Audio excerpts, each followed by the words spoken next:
Hello everyone, myself Pranali Dadure. Today we will discuss about cell organelles.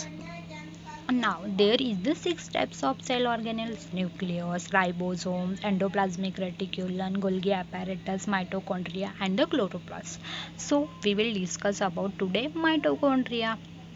Now the start.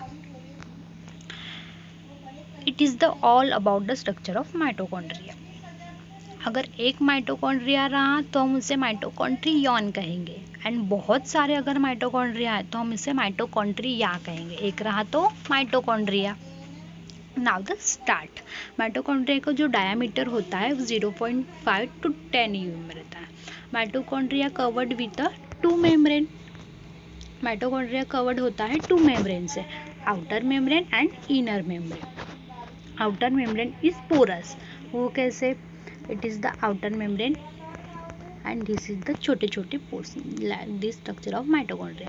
छोटे छोटे pores होते हैं, that's why it is porous. Inner membrane is deeply folds called cristae. Inner membrane deeply fold, that is mean आप देख सकते हैं inner membrane किस तरह से, इस तरह से fold से, इस fold को हम cristae कहेंगे. The surface area of inner membrane is increased as compared to outer membrane.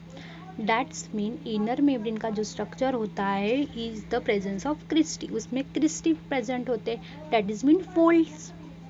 उसी वजह से उसका structure increase होता है. एंड आउटर मेम्ब्रेन में स्पोर्स होते हैं, ओनली छोटे छोटे पोर्स, उसकी वजह से उसका स्ट्रक्चर छोटा होता है. इसीलिए कहा गया है the surface area of inner membrane is increase as compare to outer membrane. Are you understand? Now the point 6. They have their own DNA and ribosomes. इसके खुद का डीएनए एंड राइबोसोम्स होते हैं. माइटोकॉन्ड्रिया का खुद का DNA molecule and the ribosome. इसका खुद का डीएनए एंड राइबोसोम होने की वजह से ये खुद का प्रोटीन खुद बनाता है. They have their own DNA and ribosomes, that's why they synthesise their own protein. खुद का प्रोटीन खुद तैयार करता है, उसे किसी सेल से लेने की ज़रूरत नहीं पड़ती, खुद का प्रोटीन खुद प्रिपेयर करता है. Now let's go to the functions of mitochondria.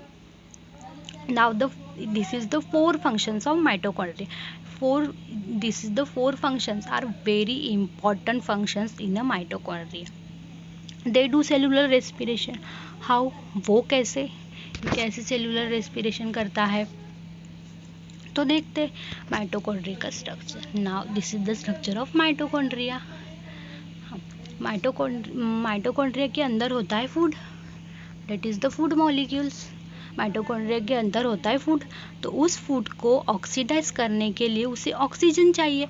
इस फूड को ऑक्सीडाइज करने के लिए उसे ऑक्सीजन चाहिए, तो वो बाहर से ऑक्सीजन लेगा बाहर से, और कार्बन डाइऑक्साइड छोड़ेगा. बाहर से ऑक्सीजन ली और कार्बन डाइऑक्साइड छोड़ेगा, तो फिर ऑक्सीजन ली और कार्बन डाइऑक्साइड छोड़ा. किसके प्रेजेंस में? एंजाइम्स के प्रेजेंस में. ऑक्सीजन ली, कार्बन डाइऑक्साइड छोड़ा, in the presence of enzyme. ये सारी प्रोसेस किसके प्रेजेंस में हुई? Enzyme. That's why they do cellular respiration, it contains enzyme.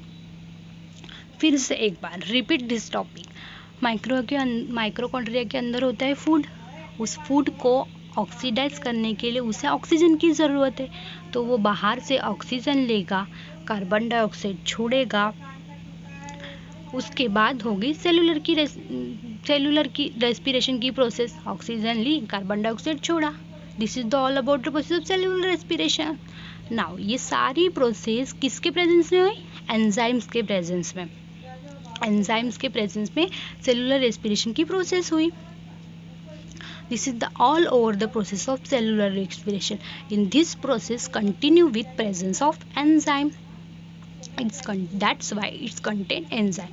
जो all over process किसके presence में? Enzymes के. That's why it contains enzyme. Now the third point is mitochondria is powerhouse of cell. वो कैसे? Why mitochondria is powerhouse of cell? Because oxidation की process में energy release हुई. Oxygen ली, carbon dioxide छोड़ा, in the presence of enzyme energy लगी, वो energy release हुई। Energy use to form ATP molecule. Energy release होने के बाद एटीपी मॉलिक्यूल फॉर्म हुआ, and ATP mean adenosine triphosphate. Energy release हुई, उसके बाद एनर्जी से एटीपी मॉलिक्यूल फॉर्म हुआ। एटीपी मॉलिक्यूल फॉर्म होने के बाद वो यूटिलाइज हुआ। एटीपी यूटिलाइज हुआ कि सेल को एनर्जी मिल गई, उसकी वजह से। कैसे हुआ? एनर्जी मिली, एनर्जी से एटीपी बना, एटीपी यूटिलाइज होगी, सेल को एनर्जी मिल गई। इसीलिए तो हम एटीपी को सेल की एनर्जी करेंसी भी कहते हैं। This is the main point and MCQ point, note down. ATP को सेल की एनर्जी करेंसी भी कहते हैं, और that's why mitochondria is power house of cell. Energy से एटीपी फॉर्म हुआ, एटीपी यूटिलाइज्ड हुआ, सेल को एनर्जी मिली, and this is the all about the mitochondria is power house of cell.